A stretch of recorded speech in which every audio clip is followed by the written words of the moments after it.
اللہم صلی علی محمد وعلی آل محمد وبارک وسلم۔ گزشتہ کئی دنوں سے آپ دیکھ رہے ہیں کہ سوشل میڈیا کے اوپر یہ تصویر چل رہی ہے کہ نبی کریم صلی اللہ تعالیٰ علیہ وسلم کی قبر مبارک ہے۔ حالانکہ ایسی کوئی بات نہیں ہے، نبی کریم صلی اللہ تعالیٰ علیہ وسلم کی یہ قبر مبارک نہیں ہے، کیونکہ نبی کریم صلی اللہ تعالیٰ علیہ وسلم کی قبر مبارک تک آج تک کوئی بندہ نہ پہنچ سکا ہے، نہ تصویر بنا سکا ہے، نہ ویڈیو بنا سکا ہے، اور کسی بھی بادشاہ کے لیے یہ نہیں کھولی جاتی۔ آپ سب سے پہلے تو اس ویڈیو کو ملاحظہ کریں تو آپ صلی اللہ علیہ وسلم کو وہیں پر ہی مدفون کر دیا گیا جس جگہ پہ آپ کا انتقال ہوا۔ تو وہ جگہ کون سی تھی؟ گھر۔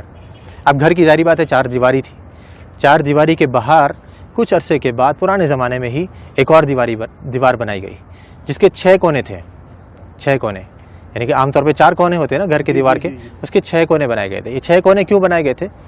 پیچھے کی طرف سے قبلہ بھی اس طرف ہے، جنوب میں، مدینہ کا جنوب میں قبلہ ہے، گھر ادھر ہے، گھر کے پیچھے کا جو علاقہ ہے وہاں پہ تیکون بنایا گیا تھا، جو دیواریں ہیں وہ تیکون کر کے بنائی گئی تھی۔ کیوں تیکون بنائی گئی تھی؟ تاکہ کوئی شخص جب نماز پڑھے تو اس کی سیدھ نبی صلی اللہ علیہ وسلم کی قبر کی طرف نہیں ہو، ادھر کوئی نماز نہ پڑھ سکے، تاکہ آپ صلی اللہ علیہ وسلم کی قبر سامنے نہیں آئے نماز کے درمیان میں، کیونکہ نبی صلی اللہ علیہ وسلم کی حدیث یہاں پہ لکھی ہوئی، آپ نے بورڈ پہ پڑھی ہوگی کہ آپ صلی اللہ علیہ وسلم نے قبرستان میں یا قبر کی طرف رک کر کے نماز پڑھنے سے منع کیا ہے۔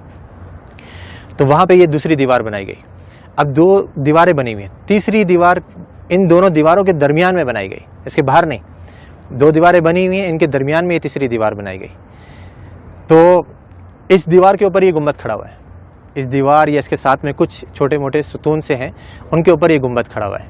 یعنی جیسے میں نے ابھی تھوڑی دیر پہلے ذکر کرا تھا کہ جو اندر گھر کی دیوار ہے وہ تو کچی ہے، اس کے اوپر گنبد نہیں بنایا جا سکتا ہے، تو گھر کے باہر کی دیوار پر یہ گنبد کھڑا کیا گیا۔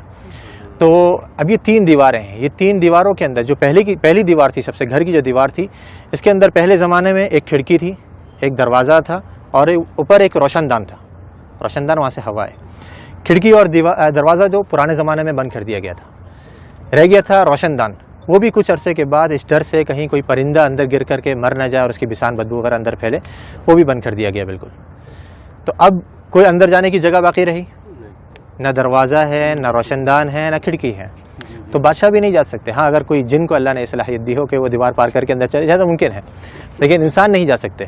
تو اب وہ جو لوگوں کو غلط فہمی ہوتی ہے وہ یوں ہوتی ہے، لوگ یہ سمجھتے ہیں کہ دیکھو ہمارے سامنے دروازہ کھولا گیا اور وہ بادشاہ صاحب یا فلاں وزیر اعظم جو اندر جا رہے ہیں، وہ جالی کا دروازہ کھولا گیا، وہ دیواروں کا دروازہ نہیں، وہ دیواروں کا دروازہ تو پیک ہے بالکل، اس کو یہاں کے بادشاہ بھی اندر نہیں جا سکتے۔